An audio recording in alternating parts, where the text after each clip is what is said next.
Perkenalkan, saya Eliza Ratnasari SPDI, peserta Latsar CPNS Kabupaten Sambas. Saya akan memaparkan materi tentang manajemen ASN. Pertama-tama yang akan saya bahas adalah kedudukan, peran, hak dan kewajiban, serta kode etik ASN. Pegawai ASN itu terdiri dari dua. Yang pertama yaitu pegawai negeri sipil atau yang biasanya disebut dengan PNS. Yang kedua, pegawai pemerintah dengan perjanjian kerja atau P3K. Kedudukan ASN di sini adalah pegawai ASN berkedudukan sebagai unsur aparatur negara yang menjalankan kebijakan yang ditetapkan oleh pimpinan instansi pemerintah serta harus bebas dari pengaruh dan intervensi semua golongan dan partai politik.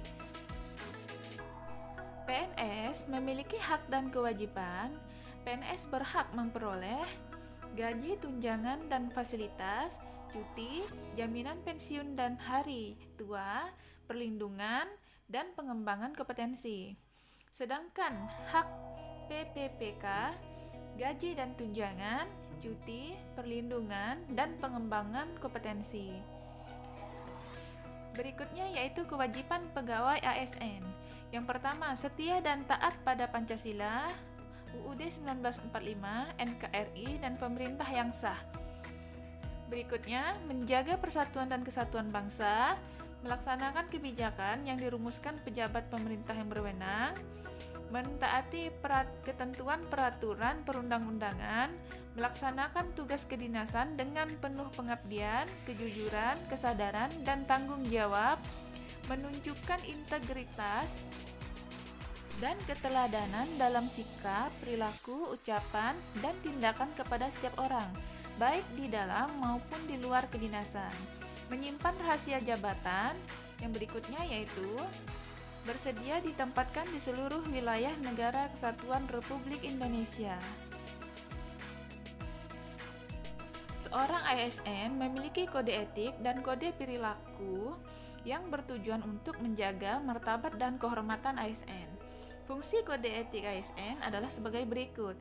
Yang pertama, sebagai pedoman paduan birokrasi publik atau aparatur sipil negara dalam menjalankan tugas dan kewenangan agar tindakannya dinilai baik. Yang kedua, sebagai standar penilaian sifat, perilaku, dan tindakan birokrasi publik aparatur sipil negara dalam menjalankan tugas dan kewenangannya. Yang ketiga, etika birokrasi penting sebagai panduan norma bagi aparat birokrasi dalam menjalankan tugas pelayanan pada masyarakat dan menempatkan kepentingan publik di atas kepentingan pribadi, kelompok, dan organisasinya. Konsep sistem merit dalam pengelolaan ASN. Sistem merit adalah konsepsi dalam manajemen ASN yang menggambarkan diterapkannya objektivitas dalam keseluruhan proses pengelolaan ASN, yakni pada pertimbangan kemampuan dan prestasi individu untuk melaksanakan pekerjaannya atau disebut kompetensi dan kinerja. Dengan kata lain, sistem merit itu adalah kebijakan dan manajemen ASN yang berdasarkan kepada kualifikasi, kompetensi, dan kinerja secara adil dan wajar dengan tanpa membedakan latar belakang apapun. Kelembagaan dan jaminan sistem merit dalam pengelolaan ASN ada dua, yaitu yang pertama itu Komisi Aparatur Sipil Negara atau disebut dengan KSN, yang kedua yaitu Kementerian, di sini adalah Kementerian Pan-RB. Sistem manajemen kinerja PNS ada 5. 1. Perencanaan kinerja. Yang kedua, pelaksanaan pemantauan kinerja dan pembinaan kinerja.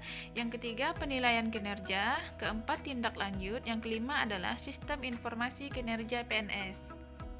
Ruang lingkup manajemen PNS terdiri dari penyusunan dan penetapan kebutuhan, pengadaan, pangkat dan jabatan, pengembangan karir, pola karir, promosi, mutasi, penilaian kinerja, penggajian dan tunjangan, penghargaan, disiplin, pemberhentian, jaminan pensiun dan hari tua, serta perlindungan. Sekian pemaparan materi dari saya ucapkan terima kasih.